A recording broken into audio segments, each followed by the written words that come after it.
Welcome, sir. Thank you. Sir, welcome, sir. DHS. Right. Okay. Meeting arrangement ಮಾಡಿದ್ವಿ ಮೇಲೆ ಅಲ್ಲಿ ಬರೀ ಆಫೀಸರ್ ಮಾತ್ರ ಮಾತು ರಶ್ ಆಗೋದು ಬೇಡ. ಒಳಗಡೆ ಕೂರಕ್ಕೂ ಆಗಲ್ಲ ಸರ್ ಯಾರು. ನಾವು 17 ವರ್ಷದಿಂದ ಸರ್ ಬರೀ 17,000 ಸ್ಯಾಲರಿ ತಗೊಳ್ತೀವಿ. ಶಾಲೆ ಬೇಕಾದ್ರೆ ಜಾಸ್ತಿ ಮಾಡಿ ಸೆಂಟ್ರಲ್ಗೆ ಮಾತಾಡ್ತಾರೆ. ವಯಸ್ಸಾಗ್ತಾ ಇದೆ, ಮಕ್ಕಳು ದೊಡ್ಡವರಾದ್ರು ಓದ್ಸಕ್ಕೆ ಕಷ್ಟ ಆಗ್ತಾ ಇದೆ ಸರ್. ನಮ್ಮ ಜೀವನ ಮಾಡೋಕ್ಕೆ ಕಷ್ಟ ಇದೆ ಸರ್. ಹೌದಮ್ಮ, ಅದನ್ನ ಸರ್ವಿಸ್ ಕೊಡ್ತಾ ಇದೀವಿ ಸರ್. ತಾಯಿ ಪಟ್ಟಣವಾಗಿದ್ದೀನಿ, ನಮ್ಗೆ ಇಲ್ಲಿ ಸಾಕು. ನಮ್ಗೆಲ್ಲ ಗೊತ್ತಾಯ್ತು.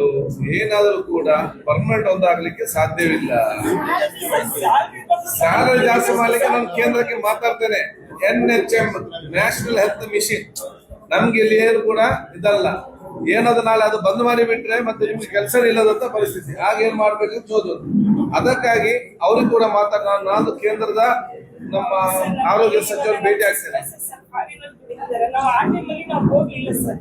ಏನೋ ಇಲ್ಲಿ ನಮ್ಮ ಊರ್ ಕಡೆಯಲ್ಲಿ ಮಾಡ್ತಿದ್ರೆ ಇವತ್ತಲ್ಲೂ ನಾಳೆ ಪರ್ಮನೆಂಟ್ ಆಗುತ್ತಂತ ಇದೇ ಮನೋಭಾವನೆಯಿಂದ ನಮ್ಮ ಮನಸ್ಸು ಇಚ್ಛೆ ಸರ್. ನಮ್ಗೆಲ್ಲ ಸರ್ವಿಸ್ ಕೊಟ್ಟಿದ್ದೀವಿ ಸರ್ ಇಲ್ಲಿ. ಅದಮ್ಮ ಅದಕ್ಕೆ ನಿಮ್ಮ ನೋವೆಲ್ಲ ನಮ್ಗೆ ಗೊತ್ತಾಗ್ತದೆ. ಹೇಗೆ ಅಂತ ನನ್ನ ಫ್ರೆಂಡ್ ಇದ್ದ, ಅವನಿಗೆ ಅಮೆರಿಕದಲ್ಲಿ ನಾನು ಅಲ್ಲಿ ಹೋಗ್ತಿದ್ದೆ, ಮರಿ ಎಮ್ ಎಲ್ ನನಗೆ ಎಂತ ಬೇಕಿತ್ತು ಅಂತ ಹೇಳಿ. ಅದು ಆಗ್ತದ?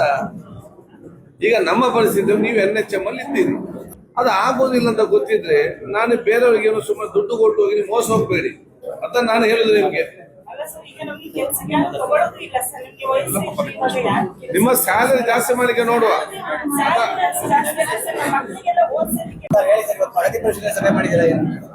ಈಗ ನೀವೆಲ್ಲ ಇದ್ದೀರಿ ಆಗುವಾಗ ಇಲ್ಲಿ ಈಗ ಬಹುಶಃ ಇವತ್ತು ನಮ್ಮ ಸಕಲೇಶ್ಪುರದ ತಾಲೂಕು ಆಸ್ಪತ್ರೆ, ಇದಕ್ಕೆ ಒಂದು ಇತಿಹಾಸ ಇದೆ. ಇಲ್ಲಿ ಬಂದು ನಾವು ಇವತ್ತು ಪ್ರಗತಿ ಪರಿಶೀಲನೆ ಮಾಡಿದ್ದೇವೆ.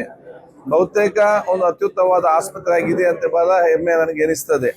ಯಾಕಂತೇಳಿ ಸುಮಾರು 80-85 ಇವತ್ತು ಡೆಲಿವರಿಗಳು, ಇವತ್ತು 110ಕ್ಕಿಂತ ಜಾಸ್ತಿ ಇವತ್ತು ಆಪರೇಷನ್ ಆಗುವಂಥದ್ದು ಎಲ್ಲ ಕೇಸ್ಗಳು, ಮತ್ತು ಬೆಡ್ ಕೂಡ ಇವತ್ತು 100 ಬೆಡ್ ಇದ್ರೂ ಕೂಡ 110-115 ಆವ್ರೇಜ್ ಪೇಷಂಟ್ಗಳು ಇರುವಂಥದ್ದು. ಇದೆಲ್ಲ ಕೂಡ ಒಂದು ರೀತಿಯಿಂದ ಇವತ್ತು ಒಂದು ಉತ್ತಮವಾದ ಒಂದು ಆಸ್ಪತ್ರೆ.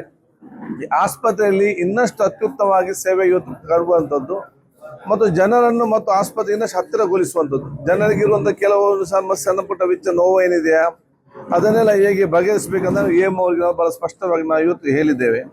ಅದು ಆಂಬುಲೆನ್ಸ್ಗೆ ಬೇರೆ ಬೇರೆ ಸಮಸ್ಯೆಗಳಿದೆ. ಇದೆಲ್ಲ ಕೂಡ ಇಷ್ಟು ದೊಡ್ಡ ಆಸ್ಪತ್ರೆಯಲ್ಲಿ ಈ ರೀತಿ ಚೆನ್ನಾಗಿ ನಡೆಯುವಾಗ ಈ ಸಣ್ಣ ವಿಚಾರ ಬಗೆಹರಿಸಿದ್ರೆ ಬಹುಶಃ ಊರೆಲ್ಲರೂ ಕೂಡ ಖುಷಿ ಪಡ್ತಾರೆ. ಇಲ್ಲಿ ಒಪ್ಪಿಗೆ ಕೊಡುವಂಥದ್ದು ಆಗದಿದ್ರೆ ನಾನು ಖುದ್ದು ಕೇಂದ್ರಕ್ಕೆ ಹೋಗಿ ಅಲ್ಲಿ ಅಧಿಕಾರಿಗಳು ಮಾತಾಡಿಕೊಂಡು ವಿಶೇಷವಾಗಿ ಅದನ್ನ ಬಿಡುಗಡೆ ಮಾಡಲಿಕ್ಕೆ ಎಲ್ಲ ಪ್ರಾಣಿಗಳ ಖಂಡಿತವಾಗಿ ನಾನು ಇವತ್ತು ಮಾಡ್ತೇನೆ.